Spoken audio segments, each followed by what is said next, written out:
Hello, in this video I want to show you how to change the video quality on your Argus REOLINK Pro.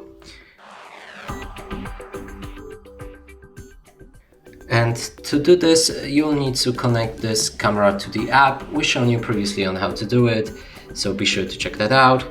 Then click on this settings button next to your camera.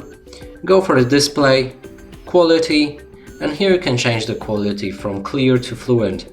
So clear gives you higher resolution, lower frame rate, and max bit rate in 1536.